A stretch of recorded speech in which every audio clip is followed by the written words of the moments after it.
አዳም ረታ።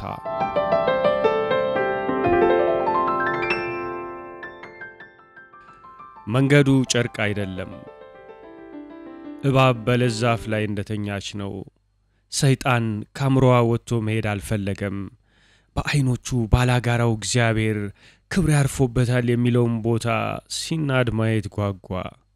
አንድ ነገር እንዲፈርስ ማሴር ብቻ ሳይሆን ስራውን መጠናቀቁን መመልከት የሚያስፈልግበት ጊዜ አለ። በመጀመሪያ አድራጊ ከዚያ ተመልካች የመሆን የዚህ ነገር አስደናቂ ጎኑ የእግዚአብሔር የፈጣሪ ከገነት መጥፋት ነው። ሰይጣን በሸሩ እንደሚያጠፋት ግምት ካለውና ካወቀ አውቆም መከላከል አለመሞከሩ አብሮ ሴረኛ ያደርገዋል። መፍጠር እኮ ራሱ ማሴር ነው። በዓለም ላይ ካሉ ፍጡራን ሳይበላይ ማያድር አለ። ሁሉ በመልኩና በጸባዩ ቢለያይ የሚያራብሸው አንድ ሆድ የሚባል ነገር አለው አይደለ? ታዲያ እግዚአብሔር በፈጠረው በዚህ ሆድ በተባለ ቀላል ዕቃ ገነትን የሚያህል የፈጠራ እንቁ ስትፈርስ ማየት ደግ ነገር ነው ብሎ የሚያምን ይኖራል። የሰይጣን ያልጠገበች ያጥፊነቱ ወስፋት ገና እየተወራጨች ናት። ታዲያ የገነት መፍረሻ ጊዜ መጀመሩን ለማስታወቅ ሳይሆን አይቀርም።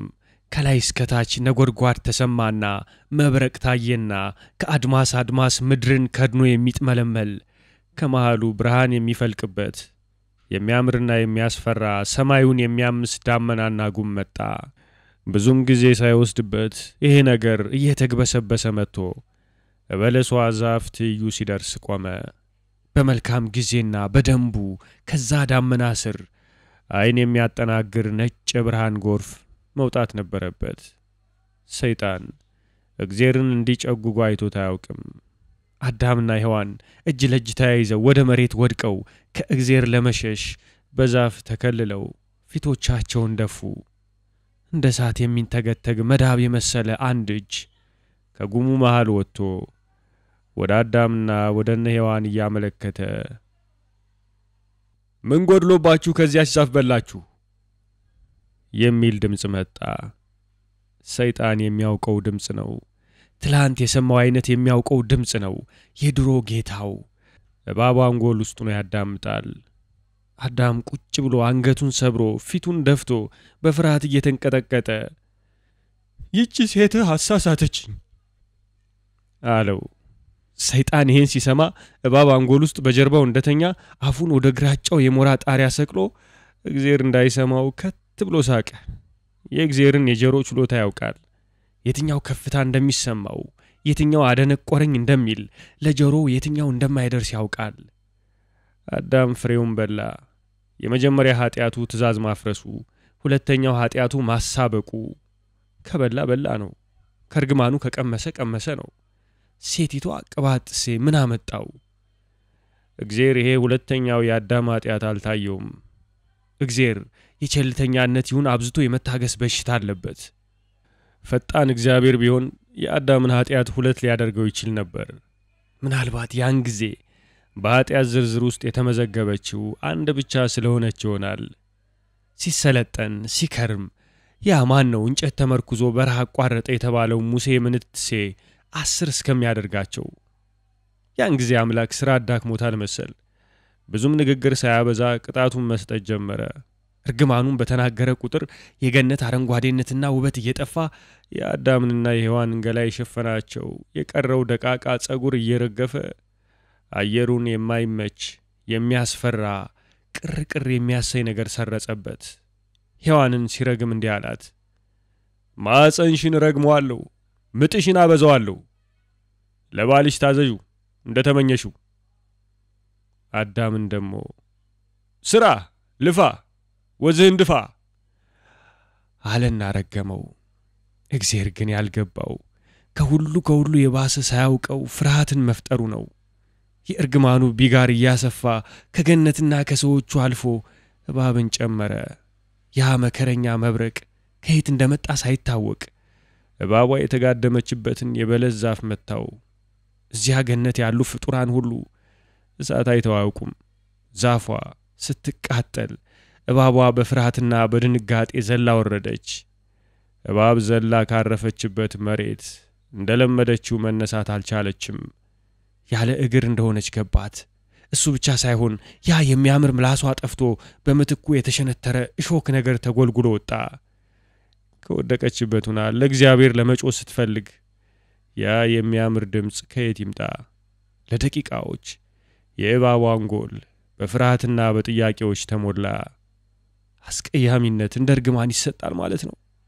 እርግማኑ እንደተጠናቀቀ ያ እጅ፣ ያ ጉም፣ ያ ውበት፣ ያ ግርማ እየተሳበ ወደ ኋላ ሲሄድ እኔም አይቅርብኝ አይነት ገነት መግቢያ ቆሞ የነበረው መልአክ ሰይፉን ያወዛወዘ አዳምና ሔዋንን መቃጠል ከጀመረችው ገነት ያባረር ጀመር።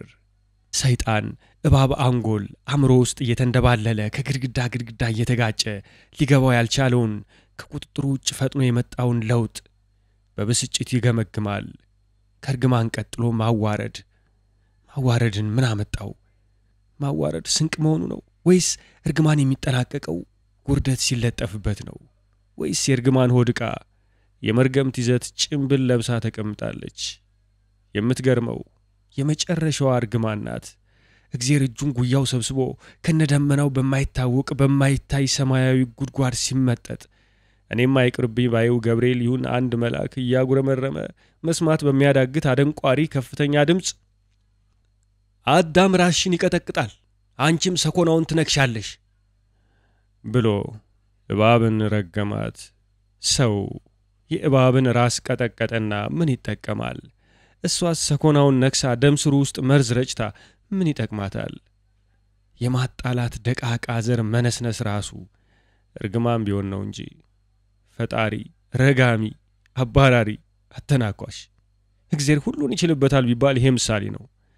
ታዲያ ገብርኤል ወይም የሆነ አንድ መልአክ እንደ ነጭ አሞራ ክንፉን እያራገፈ ወደ ሰማይ ሲወጣ ሳቀ። የሚያስቅ ነገር የለውም። ሰይጣን እርግማን ባጠበበው የባብ ራስ ውስጥ ተጋድሞ በነገሩ በመጠኑ አዘነ። ከፈጠራቸው ሰዎች ስደተኛ የሚሰራ አምላክ ትልቅ ደካማነቱ ነው አለ። ቢበሽቅ ቢናደድ የባቧ ጨለማ አንጎል ውስጥ ጥርሱን ነክሶ መልአኩ አልሰማውም እንጂ እናትክን አለ። የገረመው የሰማይ ቤት የሰው ኃይል ጥራት እያጣ መሄዱ ነው። ያሉት የሚያጋጥሙት መላእክት ሁሉ አንጎል ሳይሆን ጥሬ ጉልበት ነው ያላቸው። ሰይጣን መላእክትን ሲመራ አሽከሮቹ ጮሌ እንደነበሩ ትዝ ይለዋል። እነኚህ አሁኖቹ ካልሆነላቸው ይማታሉ። ያልገባቸው ነገር ከመማታት ወዲህ መማታት ከመድረስ በፊት ግን ብዙ ነገር እንዳለ ነው። ብዙ ነገር አለ። እባብ በገለዋ መለወጥ አፍራ መረገሟ ገብቷት እየተሽሎኮለኮች በሳር ውስጥና በአፋፍ ላይ በደረቷ ስትሮጥ አንጎሏ ውስጥ ለውጥ ተነሳ። ሰይጣን ውስጥ ሲገባ በጭንቅላቷ ውስጥ እንደ ጭስ ሲንሳፈፉ የነበሩ የተለያዩ የገነት የምግብ አይነቶች እየተሰወሩ ቦታቸውን ሳር፣ የማይረባ አረም፣ ጠረኑ የማያምር ያሸዋና የአፈር ብናኝ ሞላው። ስራውም ስላለቀ እባብን መጋለብ ስለሰለቸው ቦታውም መመቸት ስላቆመ እባቧ አንድ ገደል አጠገብ ስትደርስ ሰይጣን እንደ አየር ሆኖ ከገላዋ ተመንጥቆ ወጣ።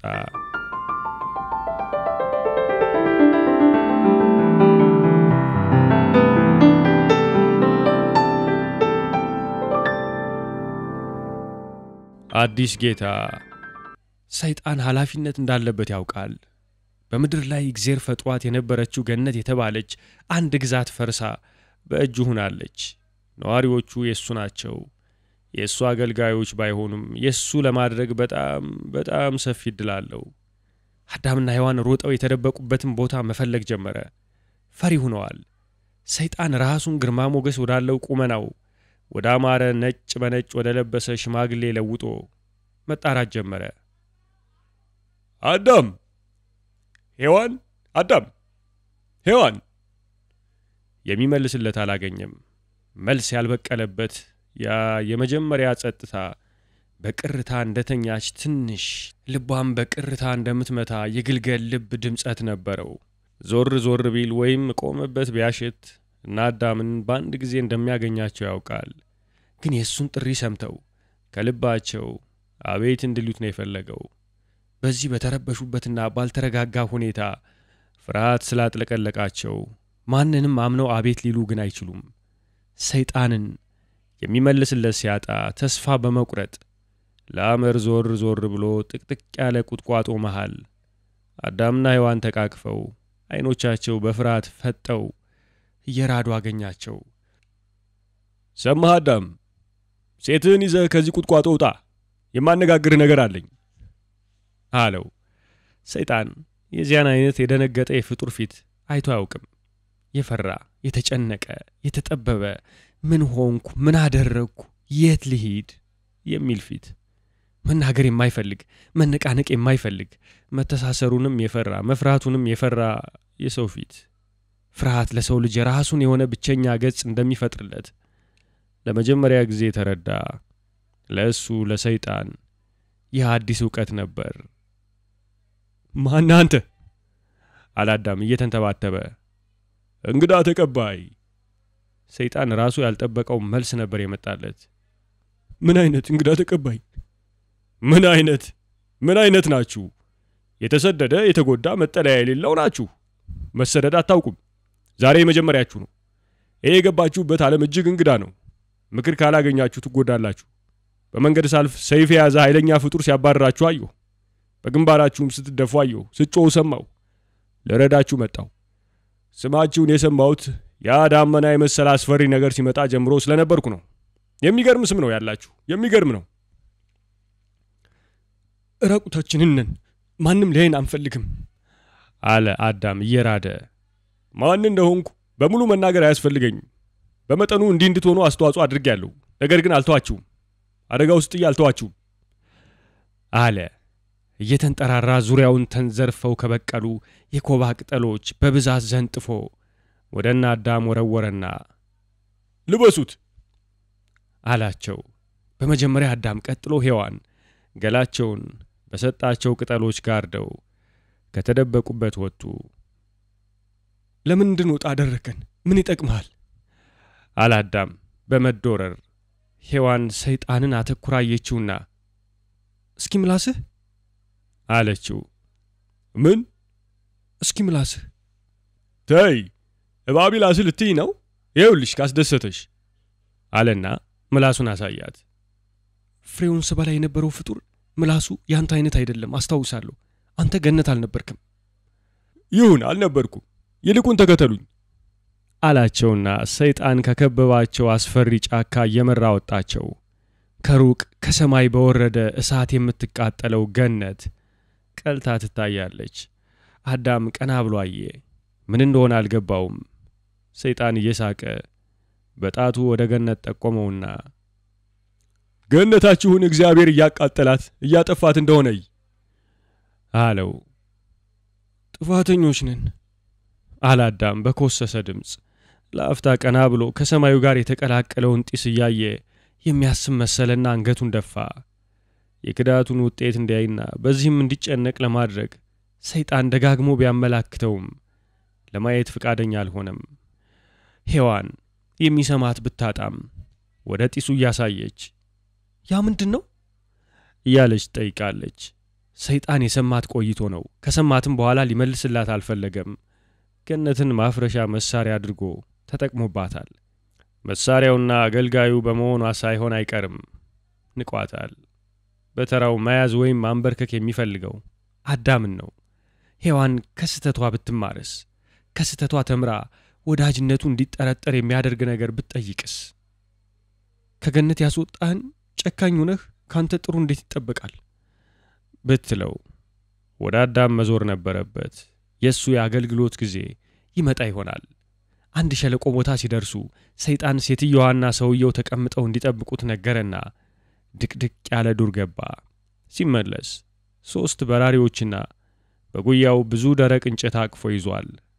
አዳምና ሔዋንን ሳያናግር እንጨቶቹን ደራረበና ከጉያው 2 የባልጩት ድንጋዮች አወጣ።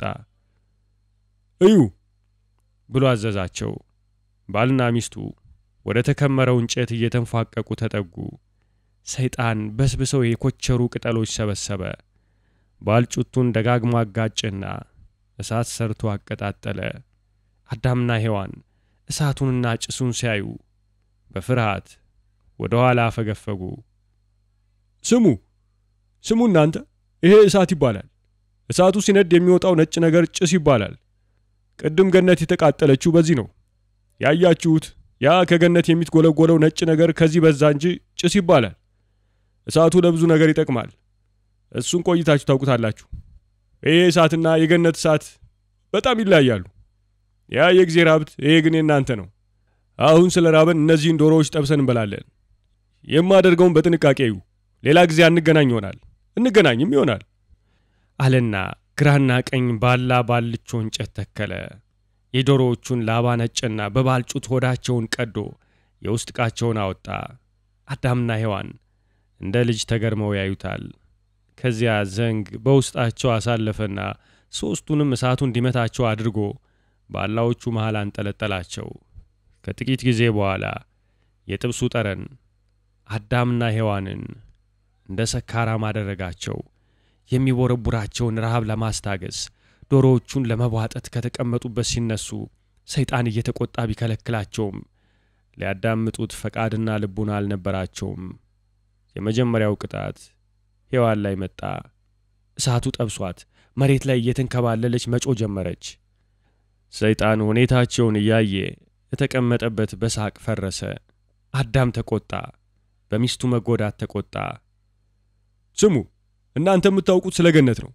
ፈጣሪያችሁ ስደተኛ አድርጓችኋል። ለስደተኛ አዝናለሁ። ከምታውቁት ዓለም ወደማታውቁት ዓለም ነው የመጣችሁት። የጉልበተኛ ደካማ ያጠቃውን ስደተኛ የሚያደርግ ነው፣ በአካል የሚያሸሽ ነው አይደለም? በረሃ ብትሞቱስ ጥሩ አይደለም። ስለ ራሳችሁ አታውቁም። ስም ሔዋን፣ መነፋረቅሽን አቁሚና አንድ ነገር ልጠይቅሽ። ገላሽን ለምን ሸፈንሽ? ሔዋን እንደመመለስ በሳቱ የተጠበሰ እጇን እያርገበገበች ወደ ባሏ በማፈር ጠጋ ብላ ተቀመጠች። ስለ አፈርሽ ሌላ ምክንያት የለውም። ለምን አፈርሽ? ማፈር ምን እንደሆነ ታውቂያለሽ? እህቴ ሆይ፣ ማፈር በራስ አለመደሰት ማለት ነው። በራስ ላለመደሰት የምታምኙ ሰው መኖር አለበት። ማለት ሌላው የሚያይሽ አይን የማታምኙ መሆን አለበት። እኔን አታምኝኝም። የሚገርመው አዳምንም አታምኙም። ምንድነው አለማመን? እሱን አሁን ለመግለጽ ከባድ ነው። ብችልበትም አይገባሽም። በቀላሉ በሚገባሽ ልግለጽልሽ። አሁን በማድረግ ላይ ያለሽውን ማፈርና መሸፋፈን ለምን የምታደርጊው ይመስልሻል? ጡት ስላለሽ እግሮችሽ መሃል በፀጉር የተሸፈነ የሆነ ነገርም አለ። አዳምስ ለምን ታፍራለህ? ኃጢአቴ፣ ትእዛዝ አለማክበሬ አለው። ወሬኛ፣ ወግ ትችልበታለህ። እሱን አላልኩም። ገላህን ለምን በቅጠል ሸፈንከው? ኮባ ሰወረውርልህ ቀልበታችህን አይደል የጋረድክበት? ለምን አናትክን አልጋረድክበትም? ዝም አለ። እግሮች መሃል ምርጥ የሥጋ ቁራጭ አለ። እሱ ያሳፍርሃል። ማፈር አይገባችሁም። ከገነት ስትወጡ የተሰጣችሁ ሽልማት ነው። ዶሮ እስኪበስል ድረስ እንዴት እንደምትገለገሉበት አሳያችኋለሁ። ከዚህ በኋላ አንቺም ትጸንሻለሽ፣ ልጅ ትወልጃለሽ። ጌታችሁ ከገነት ሲያባረራችሁ ምጥሽን አከብደዋለሁ ሲል ነበር። ምን ማለቱ እንደሆነ ለራሴም አይገባኝም። እግዚአብሔራችሁ ምን ነው ያልተፈተነ አዳዲስ ተንኮል የሚፈጥረው? እንደሱ አትበለው አላዳም በቁጣ። ምን ልበለው? ትእዛዝ ስላፈረስን መቀጣት አለብን። ታዲያ ይሄ ሁሉ ምን ነው አዳም? ከገነት ተባረራችሁ፣ ሞትን ተሰጣችሁ፣ ወሲብ ሰጣችሁ፣ እሱም ጣፍጦ እንዳያልቅ ልጅ ሰጣችሁ። ልጅ ሲሰጣችሁ ምጥ በተባለ መንገድ። ግን ምጥ ሲከብድ ምን እንደሚመስል ራሴ አላውቀውም። አይገርምም? ይሄ ሁሉ ፋይድ ለምንድን ነው? ገና ለገና አንድ ፍሬ ተቀመሰችና ምን ይጠበስ? አንድ ፍሬ መሆን አይደለም። ትእዛዝ ነው። ቅጣቱ ይገባናል አላዳም። ምን አደረግነው እስከዚህ? አለች ሔዋን ምጥ ምን እንደሆነ እንደምታውቁሉ። እኔም ያልኩት ይሄንን ነው አለ ሰይጣን። አሁን አንድ ፍሬ በላንና ምን ይሁን ነው? አለች ሔዋን። አዳም በቁጣ ከተቀመጠበት ተነሳ። ሊማታ የፈለገ ይመስላል። ግራና ቀኝ ቆመበት ተወራጨ። ሰይጣን ተገርሞ ያየዋል። ግጭቱ ካቀደው ወሰን እንዳያልፍ በመፍራት ሰይጣን የጠበሳቸውን ዶሮዎች ከተሰቀሉበት እንጨት ላይ አወረደና እንዲመገቡ ጠራቸው። መሬት ላይ ቁጭ ብለው እያንዳንዳቸው አንዳንድ ዶሮ ይዘው እየነጩ መብላት ጀመሩ። አይነጋገሩም። ስለሚበሉት እንግዳ ምግብም ማውራት አልፈለጉም። ሰይጣን ቆቅ ይወዳል። ይሄ የትም የተወራለት ነው። ስጋ እየነጨ ቆቅ እንዴት እንደሚወድና ቆቅ እንዴት እንደሚያዝ ለአዳምና ለሔዋን ያወራቸዋል። ድንጋይና ዱላ በጣም ጠቃሚ መሳሪያዎች እንደሆኑና በተለይ እሳትን ከተቆጣጠሩ አደገኛ አውሬዎች ለመግደልና ለማስፈራራት እንደሚረዱ ያወራቸዋል። ሞት ወደ በዛበት ዓለም እንደመጡ ነው የሚነግራቸው። አሁን የገቡት ሕይወትና ሞት የመጨረሻውን ግጭት የሚያደርጉበት ቦታ እንደሆነ ያብራራላቸዋል። ዶሮዎቻቸውን በልተው እንደጨረሱ ሰይጣን ይጠይቃቸዋል። አዳም እንዲህ አይነት የሚጣፍጥ ስጋ በልቶ እንደማያውቅ ሲናገር ሔዋን ተጨቃጭቃ አቋረጠችው። እኔ ከቀመስኩት ምግብ ሁሉ እንደ በለስ የሚጣፍጥ የለም አለች። አዳም ተነጫነጨ። ሰይጣን መሳቅ ጀመረ። ሔዋን እየተንተባተበች ሲጠቃለል እንደ የመሰለ ነገር ስለ በለስ ፍሬ አወራች። የበለስ ፍሬ በመጣፈጧ ብቻ ሳይሆን በአሰራሯም ከማንኛውም አይነት ፍሬ የተለየች ናት። ፍሬዋን ከላይ የሸፈናት ወፍራም ቀይ ስጋ ነገር ከውስጡ የሚያስገርምና የሚጣፍጥ ልብ ነው የደበቀው። ፍሬው ሲገመጥ ከውስጥ ሙቀት ይወጣል። ውስጡ የሚሞቅና ጢስ የሚወጣ ፍሬ በምድር ላይ አለ? ገነትም ዘንድ ሌላ ሁለተኛ አልበቀለ።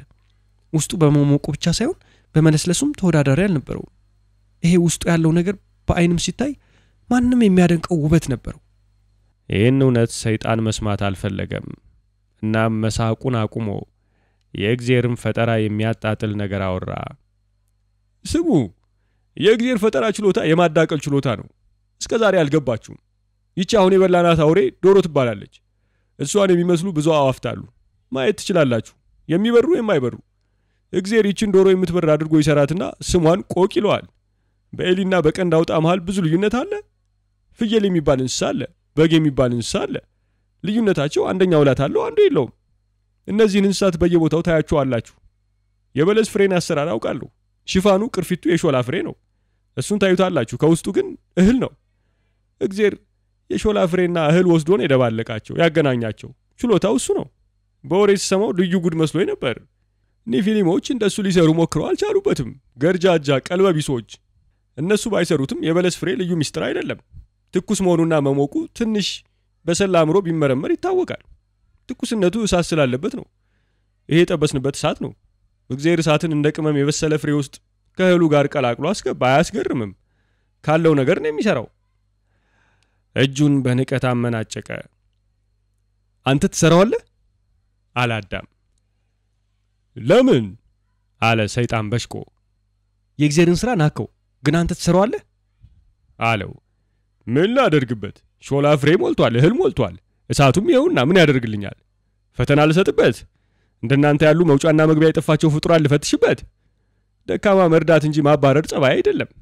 ከጌታችሁ ጋር ያልተግባባ ነው። ለዚህ ነው ተንኮል አላውቅም፣ በፈተና ስም አላስቸግርም። ፍጡራኔ እያልኩ ባፌ እያንቆለጳጰስኩ በማይረባ ፈተና የፈጠርኳቸውን የሚወዱኝን አላበለሻሽም። እስካሁን ተንኮል አልሰራውባችሁም። እግዚአብሔር ቢሆን እስካሁን ስንት ሕግና ትእዛዝ ያስተላልፋል። እኔ ግን ነጻነት ነው የሰጠዋችሁ። በለስ በለስ ትላለህ፣ ምን ጠቀመችህ? ወጥመድ ሁና እንደዚህ የተንከረፈፈ ስደተኛ ያደረገችህ እንጂ። አሁን ምን እናደርጋለን መሰላችሁ? የሾላ ዛፍ አሳያችኋለሁ። እሱ አይደለም ዋናው ውስጡ ያለው ነው የሚጣፍጠው አለች ሔዋን። ሚስት ትሻላለች አለው ለአዳም ሰይጣን። በምን? ያለችበትን ችግር ታውቃለች፣ ገብቷታል። እኔ አሁን ብሄድ ምን ትበላላችሁ? ዶሮ አለ አዳም። እኔን አመስግነኝ ስላሳየው። ዶሮ መያዝ መልመድ አለብህ መጀመሪያ። የመጨረሻ አታላይ እንስሳ ዶሮ ናት፣ አውቃታለሁ። መያዝ ከባድ ነው። ያዝኩ ስትል ትበራለች፣ ያዝኩ ስትል ትበራለች። ችለህበት በበትር መተህ ብትገላት አሟሟቷ ያሳዝንና ባልበላዋት ትላለህ። አታላይ ነገር ናት። አታላይ አልወድም። ፍጥረቴም አታላይ አይደለም፣ እመኑኝ። ዶሮን አውቃታለሁ። አታላይ ቢኖር እንኳን የምወደው አታላይ ጥፋቱን የሚያርመውን ነው፣ እንደኔ። ሳቅ አለና ቀጠለ። እኔ ላሳያችሁ እፈልጋለሁ። ገነት ውስጥ የነበረውን ነገር ሁሉ የሚበላውም የሚጠጣውም እዚህ አለ። ለመበላት መልካም ያልሆኑ መርዛማ ነገሮችም አሉ። እነሱንም አሳያችኋለሁ። ከዚያ የሚያምር ቦታ ለምን እንደወጣችሁ ነው ያልገባኝ አለ ኮስተር ብሎ። እሷ አሳስታኝ። አሁን ምን ጎደለብን? አለች ሔዋን። ምን ጎደለብን? እፍረቱስ፣ ውርደቱስ? አዳም ተመናጨቀ። ትዝ ይላችኋል የገነት ኑሮ? አለ ሰይጣን። ለምን አይለንም? አለች ሔዋን። በተለይ በለሷ በልቻ ለመጨረሴ ይቆጨኛል አለች ከትከት ብላ። አዳም የምትነክሰው ይመስል ሸሸት ብሎ አያት። ቆንጆ ፈልቃ ሚስት አለ አለው ሰይጣን። ምን? እርሳው።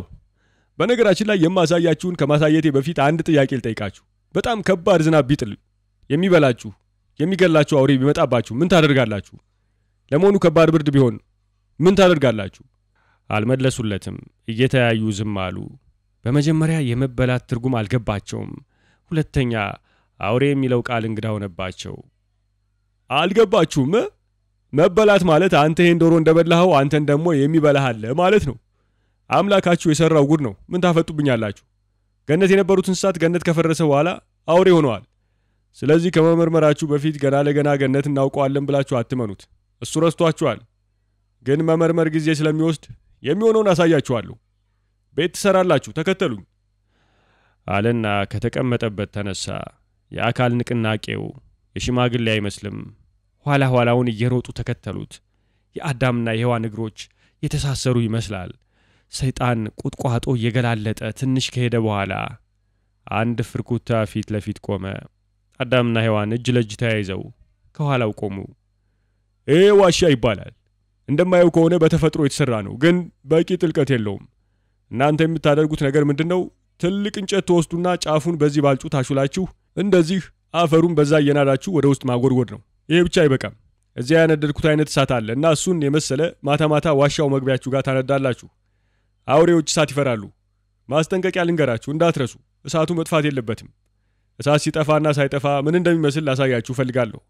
ያልኳችሁን ሁሉ ካደረጋችሁ ዋሻ መሆኑ ይቀርና ቤት ይሆናል። ተከተሉኝ። ሰይጣን ለአዳምና ለሔዋን ብዙ ነገሮችን ካሳያቸውና ካስተማራቸው በኋላ ሾላጌ ያለበት ኮረብታ ላይ ወሰዳቸው። አንድ ያማረባት የተንሸረገገች ሾላ ዛፍ መርጦ ከስሯ ቆመ። ቀና ብሎ የዛፏን በምቾት መንዘርፈፍ በመደነቅ አየ። እዚህ ጥላዋ ስር ለአፍታ ማረፍ ተመኘ። ግን በእግዚአብሔር ሥራ መመሰጡን ለእነዚህ ሰዎች ማሳየት አልፈለገም። በዛፏ ክንዶች ላይ የተንሸረገጉት ቢጫና ቀይ ፍሬዎች የሚማርክ መዓዛ ያወጣሉ። ወደ ሩቅ የሚያይ መስሎ ከዛ መዓዛ አንድ ሁለቴ ስቦ ሰፊ ሳምባውን ሞላ። አሁን የቆምነው የሾላ ዛፏ ስር ነው አለና ስለ ሾላ ዛፏ ብዙ ከማውራቱ በፊት ከቆመበት ኮረብታ ስር የተዘረጋውን እጅግ የሚያምር መልክዓ ምድር በመፍዘዝ አየ። ለምን ዛሬ እንደማረከው ግራ ገብቶታል። የሚያውቀው መልክዓ ምድር ነው። ሌላ ተጋሪ ስለመጣበት ይሆን? ከዚህ በታች የምታዩት ሀገር በሙሉ የናንተ ነው። ልዩነቱ እንዲገባችሁ ነው። ገነት የናንተ አልነበረችም። እናንተ የገነት፣ ገነት ደግሞ እግዚአብሔር ነበረች። ቢሆንማ ኑሮ እንዲያትሆኑም ነበር። አሁን ሁሉ በውስጡ ያለው በራሪ ተንቀሳቃሽ ተክሉ ሁሉ የናንተ የሁለታችሁ ብቻ ነው። የናንተ ይገባችኋል? እሱን ተጠብቃላችሁ።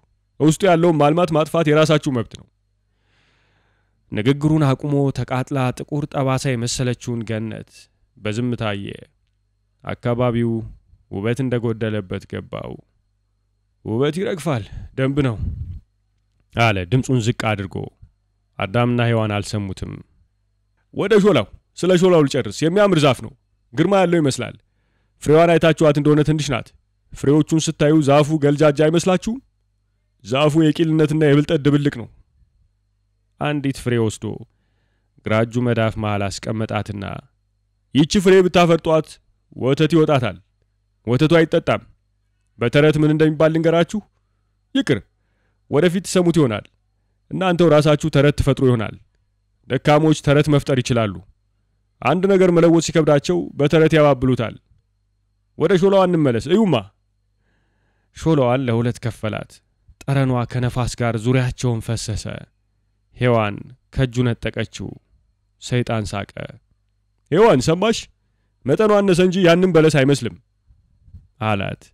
ሳትመልስለት ፍሬውን ነከሰችው። ጥርሶቿ ሽው ብለው ገቡ። የሾላው ከፊል አፏ ውስጥ ከፊሉ እጇ ላይ ቀረ። ማላመጥ አቁማ የፍሬውን ውስጥ አየችው። ከዛ ውስጥ እየተተመሰመሱ የሚወጡትን ትንኞች በመገረም ታያለች። ልታባረራቸው እጇን አርገበገበች። ማላመጧን ጀመረች። ፊቷ ላይ ቅሬታ ሰፈረ። አልወደደችውም። አትከፊ አለ ሰይጣን ግማሹን ግማጭ ሾላ ከእጇ ተቀብሎ። ሔዋን በከፊል ያላመጠችውን ካፏ አውጥታ ጣለችው። ይሄ ዶሮ ቀብትቶች ነው እንጂ የሚጠላ ፍሬ አይደለም። ያበሸቀሽ ውስጡ ያለው ትኩስ ተፈጥሮ አለመኖሩ ነው። ትንኞቹም ይሆናሉ። በለስ ለምን ትኩስ እንደሆነ ቀጥ ያሳያችኋለሁ። ከማሳየቴ በፊት ግን ቃል ትገቡልኛላችሁ። ዕውቀት ይሸጣል እኮ። መሸቀያው መስመር ነው የሚለዋወጠው። እግዚአብሔር ገነትን ይሰጣችሁና እናንተም መታዘዝን ትሰጣላችሁ። እኔም ሳላፍር ምንም ወዳጆቼ ብትሆኑ ለኔ የምትሰሩልኝ ነገር ይኖራል። ቀላል ነው። ፍቃደኛ ናችሁ? አዳምና ሔዋን ተያዩ። ግራ እንደተጋቡ ያስታውቃል። ግራ አትጋቡ። ቀደም ብዬ ስለገላችሁ አሰራር ነግሬያችሁ አሳይቻችሁ ነበር። አንተ ወንድ እሷ ሴት ናችሁ።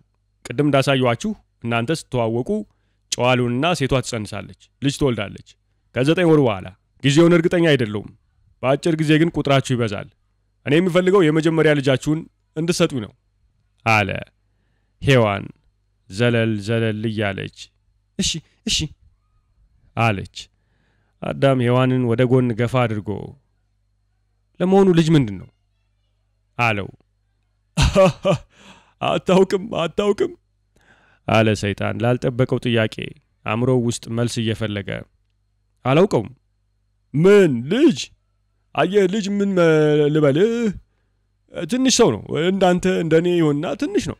እንደሷ ትሆንና ትንሽ ናት። ሴት ልትሆን ወንድ ሊሆን ይችላል። ብዙ ጊዜ ነጫነጫሉ። ነጭናጫ ወዳለሁ። ነጭናጫ ነገሮች ደስ ይሉኛል። ለምን እንደሆነ አላውቅም። ብዙ ትወልዳለች ሴትህ። እኔ የምፈልገው የመጀመሪያውን ነው። ሴት ብትሆንም ወንድ ቢሆንም። እንስማማለን? ሔዋንና አዳም ተያዩ። ዝም አሉ። ተስማማን? አለ ሰይጣን። አዳም ሔዋንን አየና ፍላጎቷን አጢኖ በአዎንታ ራሱን ነቀነቀ። እሱ ፊት ለፊት ሁለቱ ከኋላ እየተከተሉት ኮረብታውን ትቶ ወደ ሜዳ ወረደ። ብዙ ተጉዘው አንድ አምባ ላይ ደረሱ።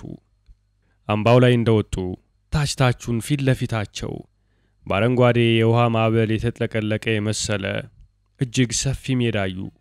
ሶስቱም ፈዘው ያን ሲመለከቱ ቆይተው ሰይጣን ሳልሳለና እጁን ወደ ሜዳው ዘርግቶ የምታዩት ሜዳ ላይ የበቀለው ዛሬ ጧት የበላችሁት የበለስ ልብ የተሰራበት ነው። ሳር አይደለም? አላዳም። ይመስላል። ስሙ ጤፍ ይባላል። አያምርም? ኑ ላሳያችሁ።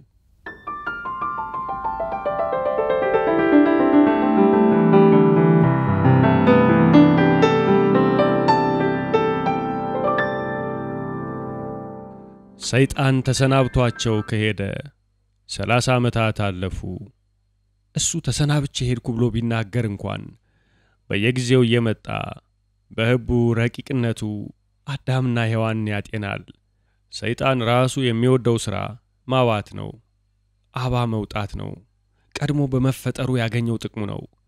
ሰው ላይ ጌትነት ያጎናጸፈው ህቡ መሆኑና መሰለል መቻሉ ነው። ሲያሰኘው ከሚሰራቸው ተንኮሎቹ የተፈጥሮን ለውጥ ጣና ዕድል አስመስሎ ለደካማ ክሱት ፍጡራን ማምጣቱ ነው። በግሉ ከሔዋንና ከአዳም ጋር ቂም እንደሌለው ያውቃል። ቂሙ ከእግዚአብሔር ጋር ነው። ይህን ቂሙን ደግሞ በየሄደበት አይናገረውም። የእግዚአብሔርን ሥራ ሲቀናቀን እጅ ከፍ እንጂ ቢያዝ በጥላቻ ሳይሆን ፍትህ እንዲሟላ ያደረገው ጥረት እንዲመስልለት ነው። ፍጡራንስ ገነኑ አልገነኑ፣ ጮለሉ አልጮለሉ ምን ምርጫና ዕድልስ አላቸው? ለበላይ ኃያላን አይኖቻቸውን ከድነው ከመገዛት የበለጠ። የሰይጣን ቂሙና በቀሉ በየቀኑ እንዳበበ ነው። የዚህ ዋናው ምክንያት ደግሞ ብዙ ጊዜ ሳያቋርጥ በእግዚአብሔር መበለጡ ነው። እና አዳም ከገነት ሲወጡ የተሰጣቸው ወይም የተሸለሙት ለመሰናበቻ ይዘዋቸው የወጡት ዝነኛ እርግማኖች የመሞት ፍርድና ለጊዜው አስደስቶ የሚጠፋ የወሲብ ስሜቶች ነበሩ። ይሄ የተመረጠላቸው ሞት ግን ቂል ቢጤ ነው። ሰው ከእግዚአብሔር ጋር ሲጣላ ያገኘው ስሙ ከብዶ ሞት ተባለ እንጂ አሰራሩ ግን ቀላል ነው። ደንቃራነቱ መርቀቅ ያጥረዋል። አዳምና ዘሮቹ ኖረው አርጅተው ይሞታሉ። ቀለም የለውም፣ ዝንጉርጉርነት የለውም፣ አይወሳሰብም። ሞት የሚመጣበት ቀን ባለመታወቁ ከሰው ልጅ ቁጥጥር ውጭ ያለ የአምባገነን ጸባይ ቢለግሰውም ብቅ የሚለው ከርሞ ነው። ታዲያ ሰይጣን የዚህን ሞት ርቀት ቅርብና እናም ማንም ሊረዳውና ማንም ሊረበሽበት የሚችል ጉድ ሊያደርገው ይፈልጋል። ብቅ ባለ ቁጥር ታዲያ የሚወዱትና የሚወዳቸው በሞት በመወሰዱ የሰው ልጆች እግዚአብሔርን እንዲያማርሩ ይፈልጋል። በዚህ የእግዚአብሔር ትልቅ ፈጠራ ጀርባ ላይ አንድ የጠባሳ ስረት ሊለጥፍ ይፈልጋል። እግዚአብሔር በፈጠረው አጠቃላይ የሞት ድባብ ስር ሰይጣን የራሱን ትንሽ አውሬ ማስቀመጥና ሰዎችን የተርበደበዱ ማድረግ አለበት። መሰወር የፈለገው ለዚህ ነው። ሰይጣን ሊታይ በማይችል መልክ በርኖሱን ለብሶ ተማሙቆ ዝርዝር ውስጥ ይቀመጣል። ሰይጣን በፈጠራው ብዙ ጊዜ አዲስነት ያጥረዋል።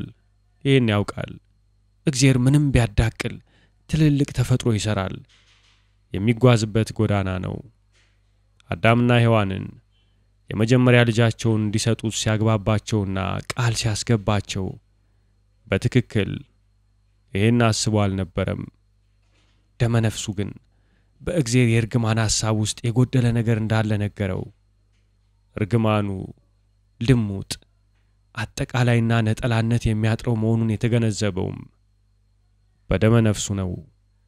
ድንጋይ ሰው ቢቃጣበት አናቱን ለመሸፈን እንደሚያጎነብሰው እጁንም ጭንቅላቱ ዙሪያ እንደሚሰበስብ እንዲሁ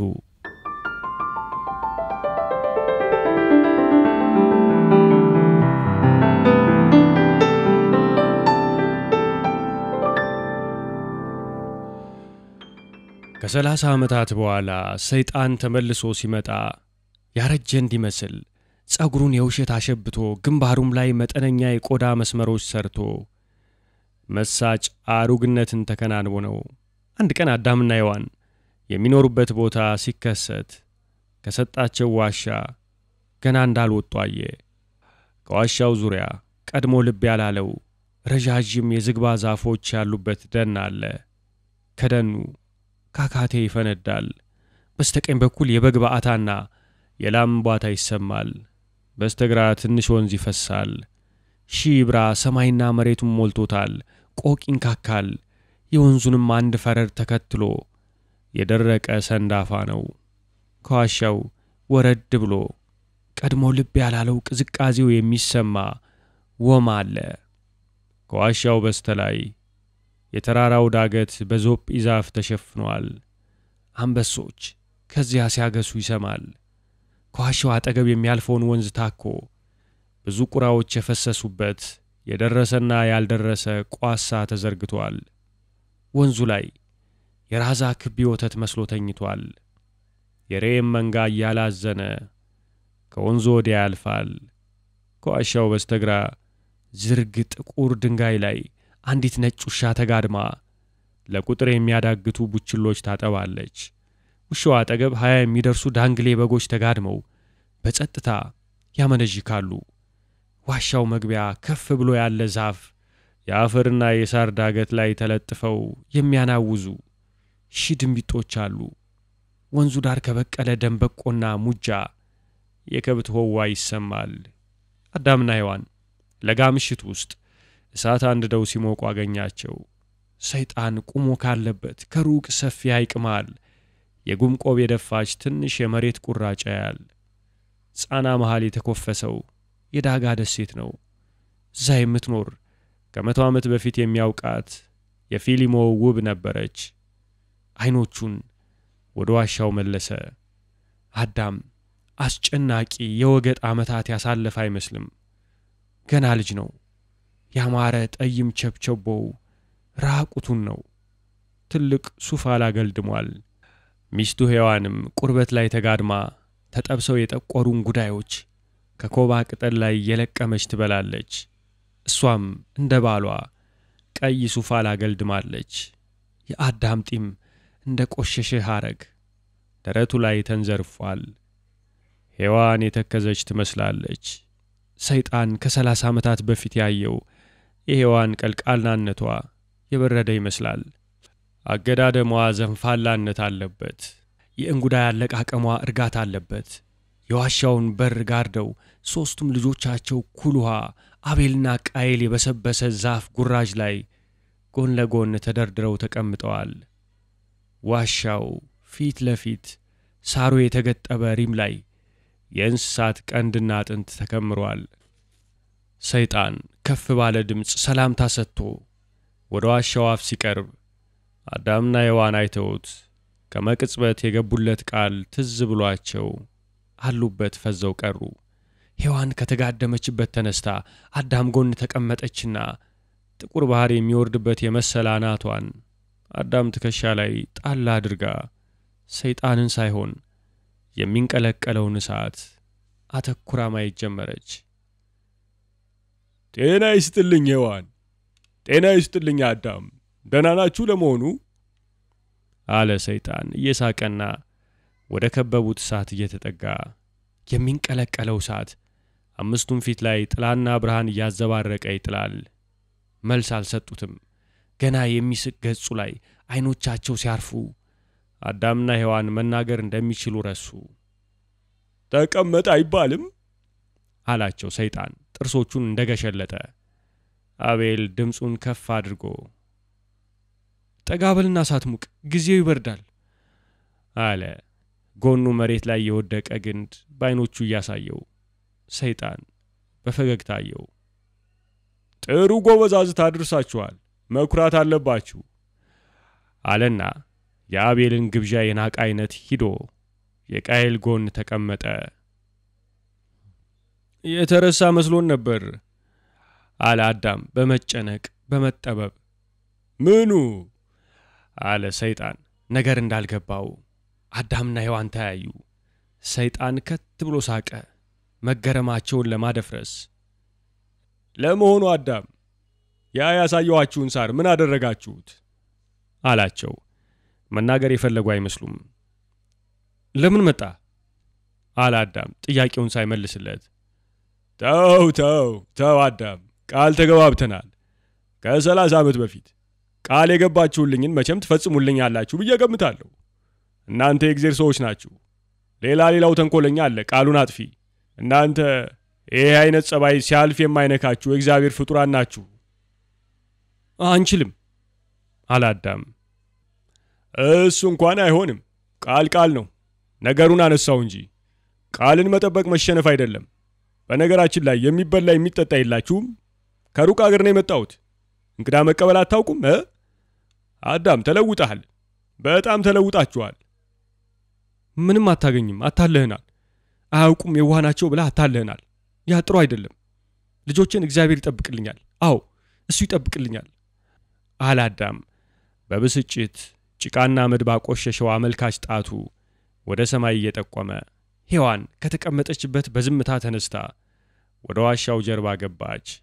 ወደ ውስጥም ሳትዘልቅ በአጎዛና በቆዳ ተጠቅላ እየተንቀጠቀጠች ሁሉን ታያለች። አሁን በእግዚአብሔር ማመን ጀመራችሁ? ጥንት ነበር አስቦ አቋረጠና ሌላ ጉዳይ ማውራት ቀጠለ። በል አዳም እሱን አትበለኝ። ሰዎች ቃል ከተገባቡ እግዚአብሔር አያገባውም፣ እግዚአብሔር አያድንም። በሰዎች ያለ ቃል በሰዎች ነው። ተግባባን? በየትም መውሰድ አይቀርም አለ ሰይጣን ጢሙን እየላገ የለበጣ ተኮሳትሮ። ቃየል ነገሩ ግራ ስለገባው እናትና አባቱ ከሰይጣኑ ጋር የሚያወሩትን ካዳመጠ በኋላ ምን ትፈልጋለህ እንግዳ አለ ትንሽ በቁጣ። ጉዳይ ከአባት ጋር ነው። የመጀመሪያው ወንድ ልጅ ነህ? አዎ ምን ነው አለ ቃየል ኮስተር ብሎ። አሃ አባትና እናትህን ልትከላከል ነው? በሰላም የምንኖር ሰዎች ነን። አንረብሽም፣ እንዲረብሹንም አንፈልግም። አረ አለ ሰይጣን በከፊል በማሾፍ። አዎ አለ አቤል ከመሃል። አይመስለኝም። ሰማኸኝ አንተ የበኩር ልጅ። ለመሆኑ ከኩሉሃ ጋር ከተኛ ስንት ጊዜ ነው? 2 ወር? ሴትህ ከታናሽ ወንድም ጋር እንደምትተኛ ታውቃለህ? አንተ እርሻ ቦታ ከአፈር ጋር ስትታገል እሱ ጠቦት ይዞ እየመጣ ያንተን ስንዴ ዳቦ እየበሉ ሲጠግቡ ተደብቀው የሚሰሩትን አይተሃል? በቃ አለ አዳም በቁጣ እየተቆነጠነጠ። ተው አዳም ተው፣ ቶሎ ቁጣ ይልሃል። ቁጣ ብልህነት ከሌለው ምን ያደርጋል? የአዳም ቁጣ ግራ ነው። አዳም ይቆጣል፣ ይታለላል የማያልፍለት።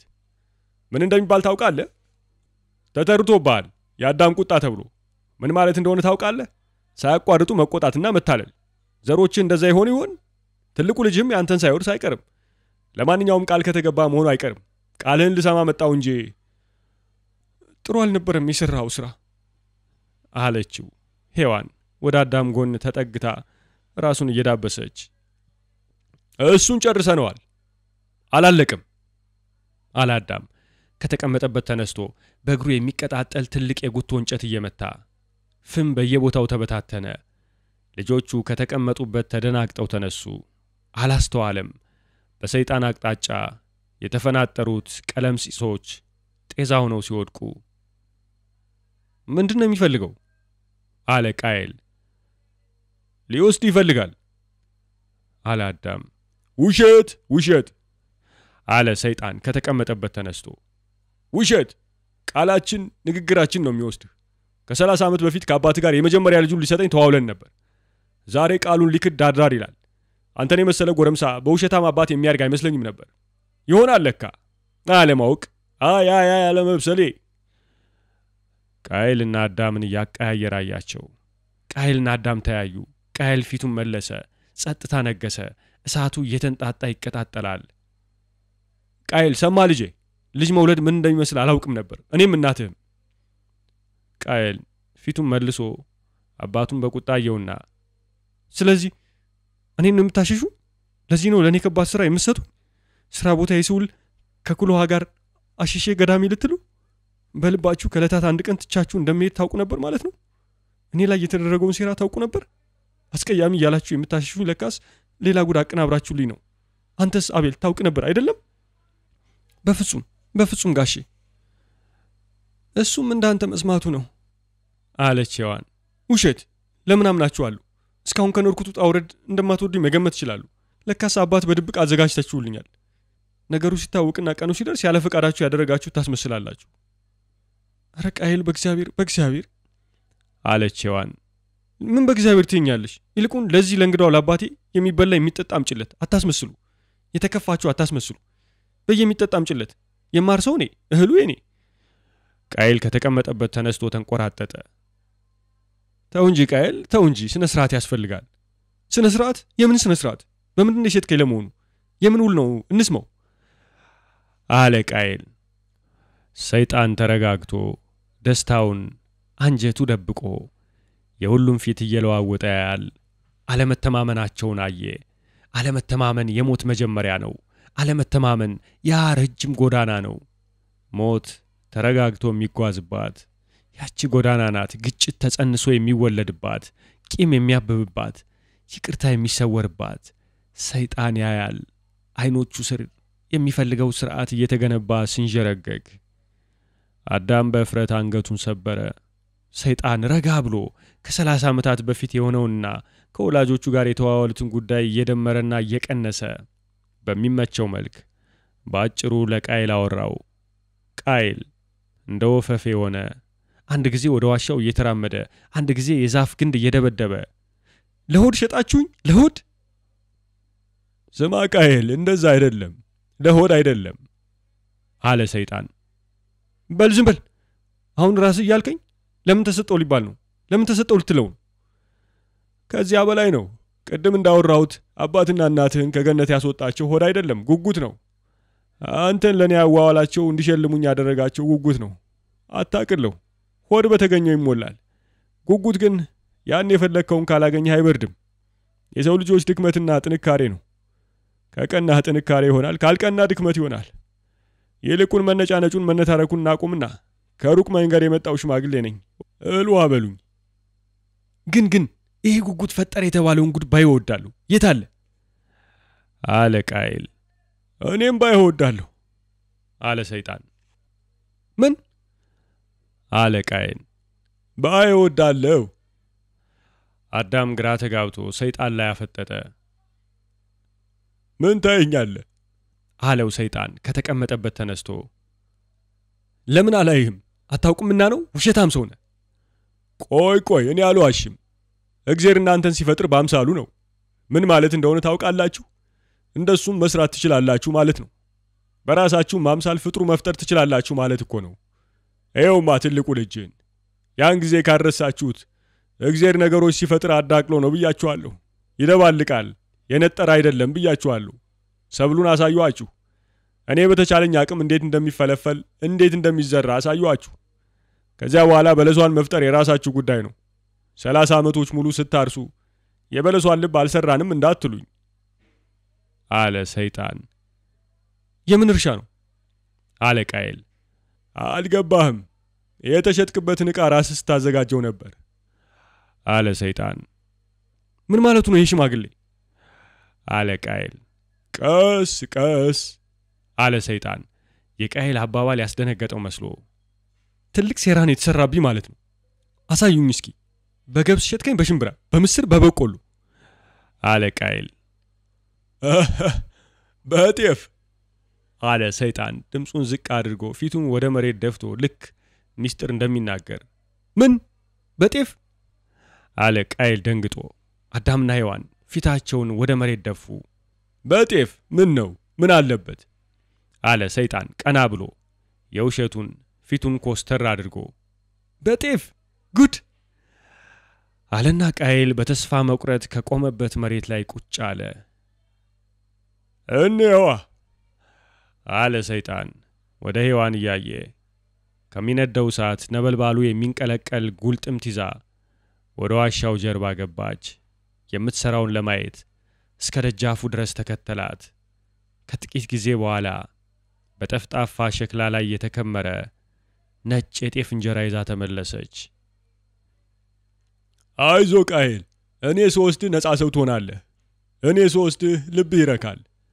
አሁን ይችን ነገር እንቋደሳት አለ።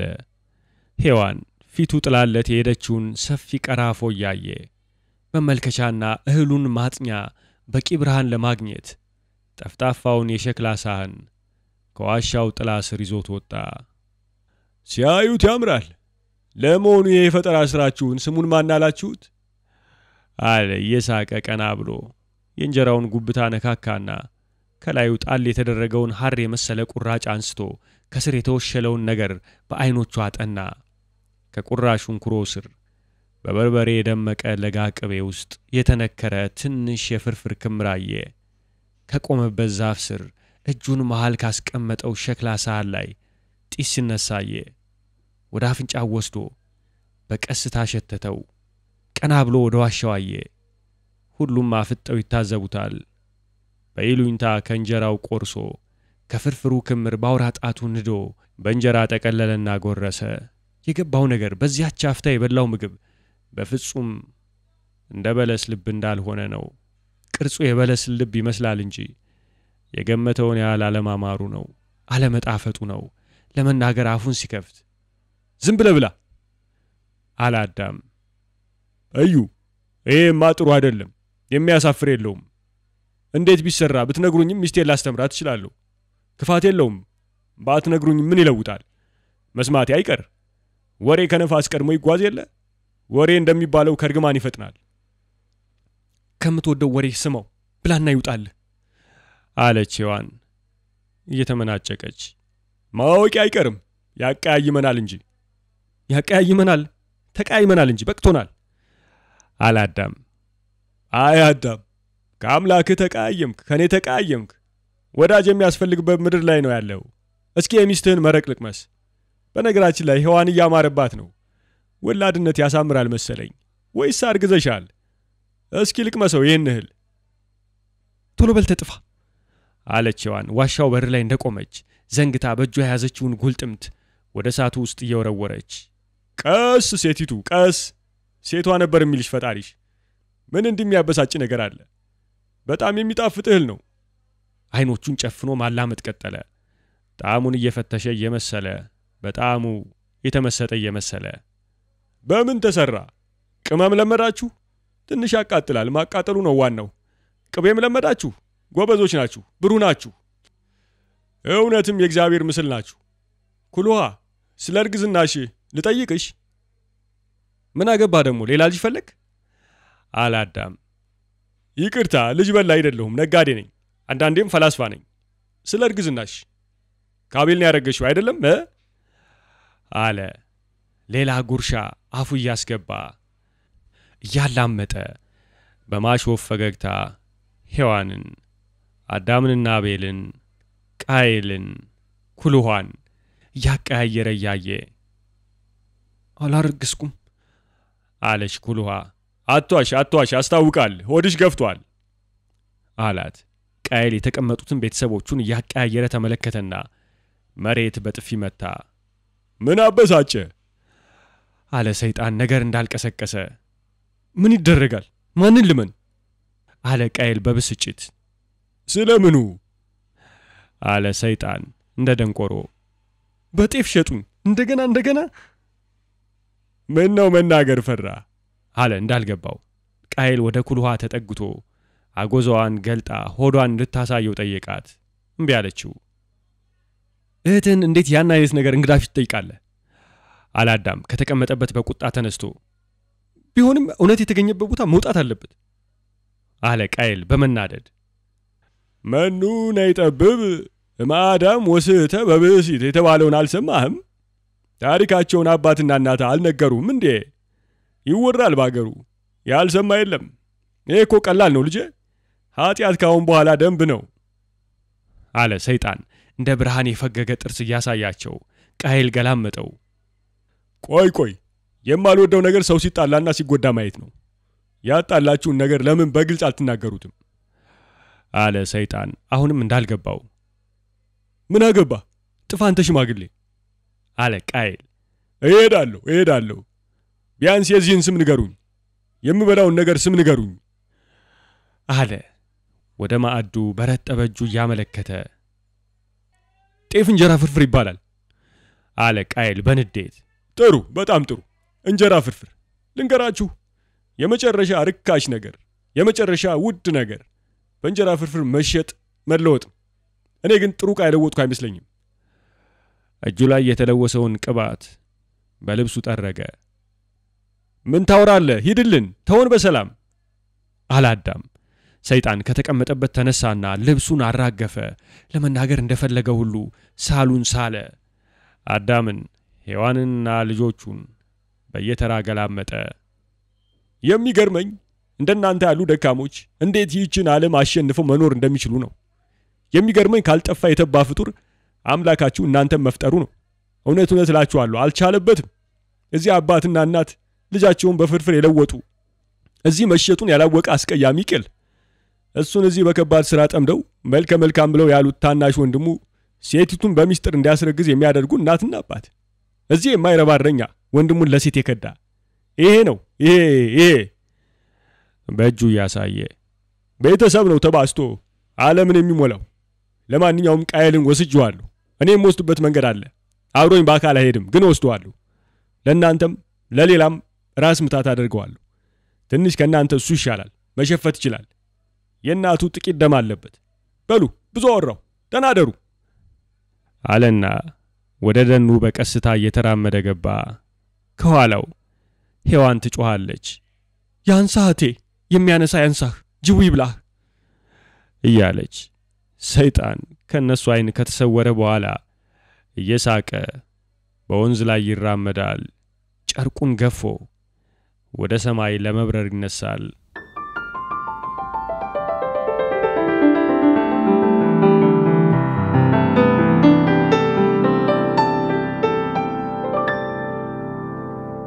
ኡኡታ። ሰይጣን አካላዊነቱን ትቶ ረቂቅ መሆን ሲጀምርና ከወንዙ ጠለል ላይ እንደ ድኝ ላቦት ወደ ላይ ሲነሳ ከታች ከመሬት እና አዳም ከሰፈሩበት አቅጣጫ ጩኸት ሰማ። ኡኡታ ከገነት ውጭ ምድር ላይ የተሰማች የመጀመሪያዋ ቁቁታ። እንደ አዝማች ይህቺ ኡኡታ፣ እንደ አንጓ ይህቺ ጩኸት በሕይወት ዘፈን ውስጥ በሕይወት አገዳ ላይ በብርቱ የምትገባ ናት። ካጀማመሯ በተለይ የሴት መሆኗ ኡኡታዋን ውብ፣ አስቀያሚ፣ አስደንጋጭ፣ አስገራሚ፣ እንግዳ ያደርጋታል። ሴቷ የኡኡታ ልምድ ያላት አትመስልም። በአዳኝ እንደ ቆሰለ እንስሳ ቡታው ተራራ ጫካ ሞልቶ ምሽጉም በመፍረሱ የሚበሳጭ የሚሸሸው አደጋ ግን አፍንጫው ስር ተተግኖ እየሸተተው ቅጠሉ እሽንጡ ተቸንክሮ ዛቢያው ነፋስ ውስጥ እንደሚወዛወዛ ፎቄ ቁስል እየሰራ ያልነበረ ቁስል እያበጀ የእርግጠኛነትን መጥፋት የሰው ልጅ አይን ስር ያስቀመጠች ጩኸት ጅምላ ሞት የግል ስትሆን ዝርዝር ሲወጣላት ሰይጣን ያቀደው እንደሰራለት አወቀ። ከሚበርበት ሰማይ ወደ ታች ሲመለከት ቃየልን ሲሮጥ አየው። የለበሰው ቆዳና ጎዛ ከላዩ ይወድቃል።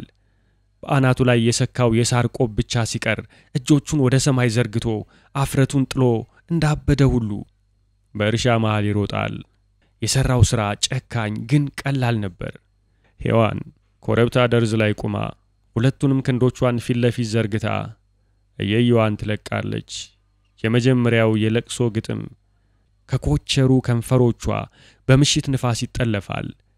የሰው ልጅ የመጀመሪያው የለቅሶ ግጥም እንዲህ የመሰለው በኩሬ ኮበለለ ወንድሙን ቀተለ፣ በኩሬ ኮበለለ አቢቹን ገደለ።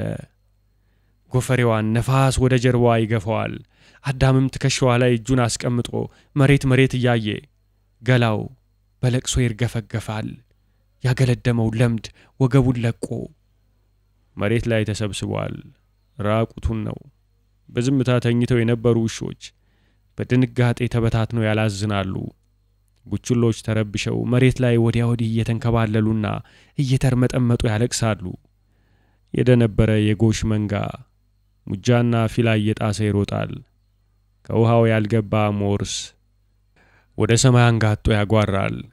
ዋሻውን ከከበቡት የዝግባና የዞፒ ደኖች ውስጥ ያሉ እንስሳት በመበርገግ አያሌ ዋዋታ ወጡ። ኩልሃ በፍርሃት ዋሻው ደጃፍ ላይ እየተንቀጠቀጠች ቆማለች። ድንጋጤ አስቷት በእግሮቿ ላይ ሽንት ይወርዳል። ምን ማድረግ እንደሚገባት አታውቅም። አዳምና ሔዋን ከቆሙበት ዳገት ወርደው አቤል ደም ፈሶት ወደ ወደቀበት ነጭ አረንዛ መሬት ቀረቡ። ሁለቱም ሊያነሱት አጎነበሱ።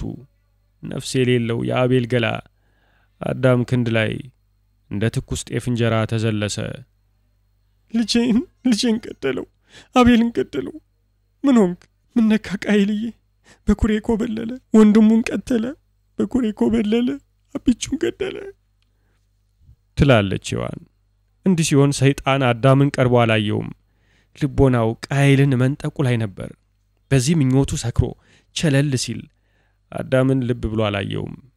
አዳም ሚስቱን ወደ ደረቱ ሲያስጠጋት አላየውም።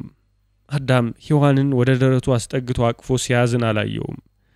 ሔዋን እየየዋን ስትለቅ አዳም አዝኖ ከዓይኖቹ ለመጀመሪያ ጊዜ እንባ ሲወጣ አላየም። አዳም ወደ ሔዋን ተጠግቶ ዓይኖቿን ሲስማቸው ሰይጣን አላየም። ግንባሯን እየሳመ ሲያባብላት አላጤነም። ሰይጣን ምድር ላይ ለመጀመሪያ ጊዜ መሳም ሲፈጠር አላየም። በመሳም የታጀበ ርኅራኄ ሲፈጠር አላስተዋለም። አዳም ሚስቱን ሲስማት የእምባን ጨውጨው ማለት ለመጀመሪያ ጊዜ እንደተረዳ ሰይጣን አላጤነም። የሰይጣን ዓይኖች ያተኮሩት ያለ ዓላማ በሚከንፉት የቃየል እግሮች ላይ ነበር። እነዚህን እግሮች የት ወስዶ እንደሚያሳርፋቸው እያሰላሰለ ነበር። ወደ ታች ዝቋላ ወይስ የድሮ ወዳጁ ቤት ያቺ ድራተኛ ወዳለችበት ዳጋ? ሰይጣን እየሳቀ እንደ ጥቁር አሞራ እየዋኘ ሰማይ ጨለማ ውስጥ ገባ። ግን አዳምን አላየውም። አዳም ሔዋንን እያባበለ እየሳመ ሲያጽናናት ባዶ ሳርና ቅጠል የሞላው የቀዘቀዘ አገር ላይ የሰው ልጅ ርኅራኄነትን ሲያመጥ ሰይጣን አላየም።